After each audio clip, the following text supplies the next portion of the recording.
yun na nga, no? Meron na tayo nakikita manggahan. Dami, oh. Wow. Mangga. Yun na nga, no? Welcome sa Alibhon, Municipality of Hordan, Province of Guimaras Island, and Western Visayas Region, Philippines.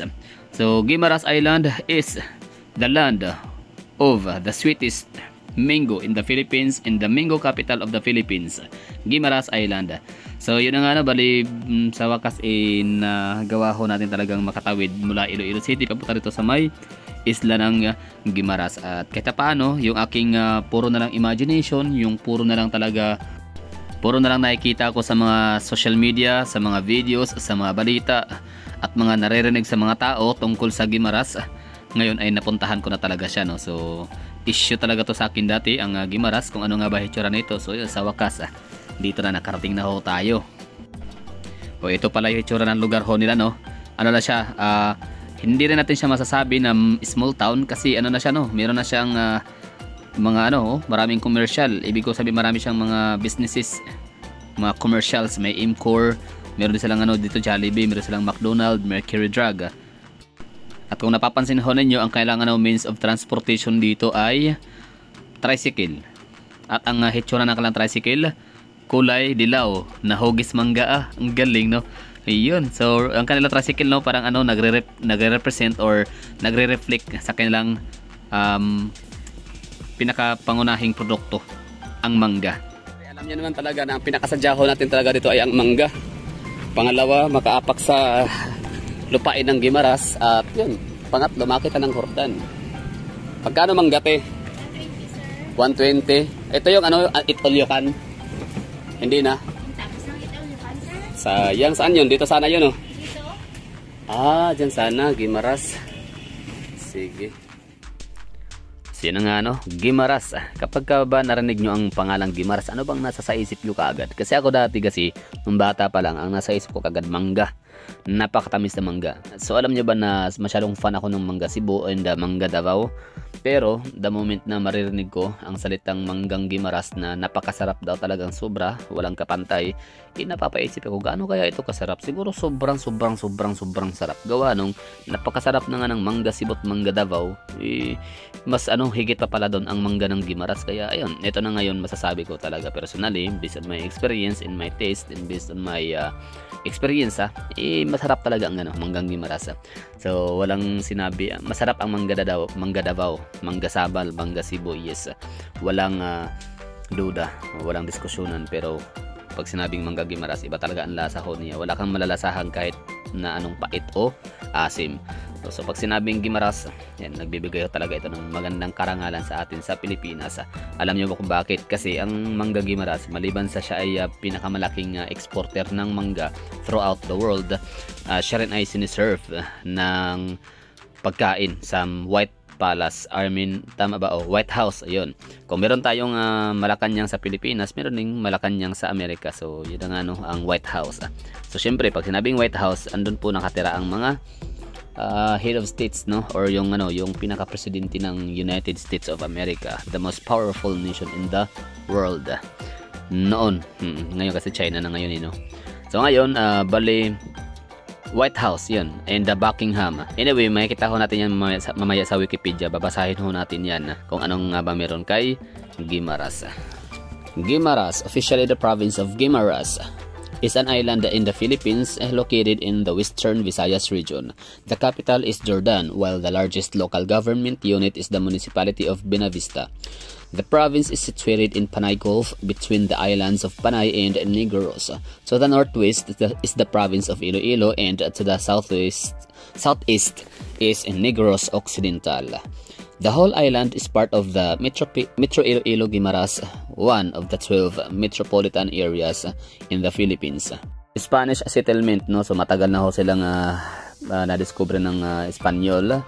So way back 1581. So basically ang Guimaras Island ay old, luma ang pangalan, Ibig ko sabihin na matagal na silang na westernize. Yun. And founded naman sila noong May 22, 1992. So ibig sabihin ho nito is nagkaroon ho sila ng kanilang sariling pagkakakilanlan as probinsya noong May 22, 1992. So nasa ilang years pa lang, no? 20 years ba? Okay, 92, 2002, 2012. Okay, 30 years plus na sila ang probinsya ng Guimaras. So ito pala ay dating sakop ng Iloilo. Ibig sabihin parang ginawa silang distrito ng Iloilo City. So, yun. May 22 ang kanilang kapistahan as Manggahan Festival kasi yun po yung time na sila ay founded. Tapos, ang kanilang capital town is Jordan, which is located ang kanilang Capitolio or Capital Hall. Capitol Hall. Tapos, yung pinakamalaking munisipyo is yung nadaanan ho natin na Buena Vista. Ang kailang governor sa ngayon ay si Joaquin Raman at ang kailang namang vice governor ay si John Edward Gando. Ang kailan ng mga congressman or representative ay si Maria Lucille Nava.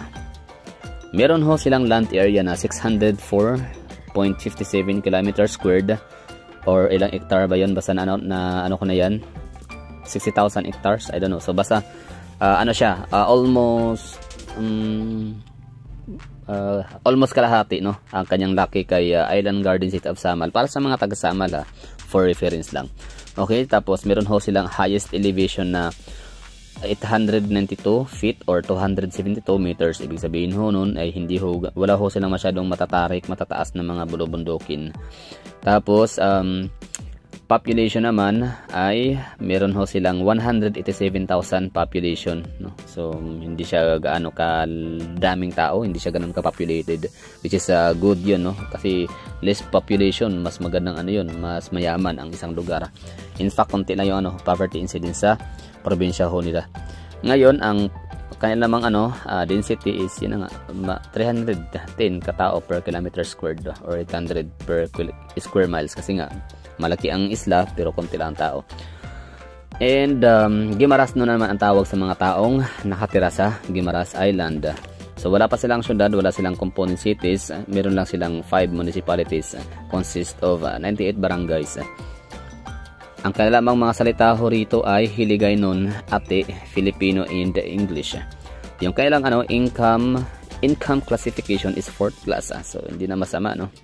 GDP nila noong 2022 is 16.13 billion pesos or 275.2 million pesos. I mean dollar. So growth rate nila is 9%, no? So tumaas or pataas, paakyat. Very good, no? So Guimaras Island economy is thriving. Congratulations. Keep it up. The province consists primarily of Guimaras Island and also includes Inampulugan, Giwanon, Panubulon, Natunga, Nadulaw, and many surrounding islets. Guimaras, formerly known as Himalos, was a sub-province of Iloilo until it was made an independent province on May 22, 1992.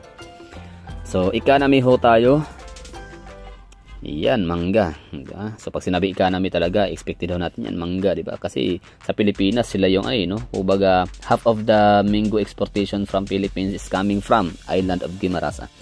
The sectors having the most potential to support Guimaras economic development are mangoes, tourism, cashew cultivation, and food processing. Another expanding sector is fishery, which includes growing seaweed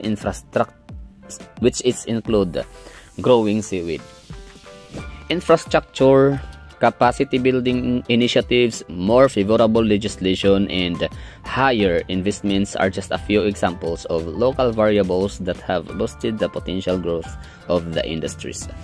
And meron pala akong nakilala na taga somewhere in Cotabato, South Cotabato, no? So siya ay Hiligaynon, na siya pala ay taga Iloilo, nakatira dati doon, no? Iloilo talaga yung pinaka roots, no? And one time, parang nung kabataan niya is nagtatrabaho siya as empleyado siya, no? Sa parang farm or yung mga alimango, ano ba tawag diyan?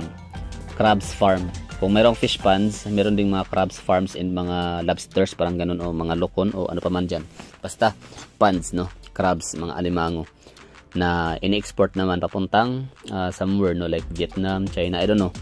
So basta yun ang sabi niya, mayroong malaking industries ng ng mga seafoods industry sa Guimaras.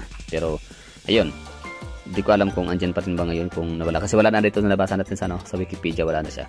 Okay, Guimaras is well known for its agricultural crops, particularly the mangoes. Half of all exported mangoes come from this island. The island province is famous for producing one of the sweetest mangoes in the world, thus earning the nickname Mango Capital of the Philippines from local and foreign tourists. Guimaras mangoes are reportedly served at the White House and Buckingham Palace. So, saan ba yung Buckingham Palace? London? I don't know.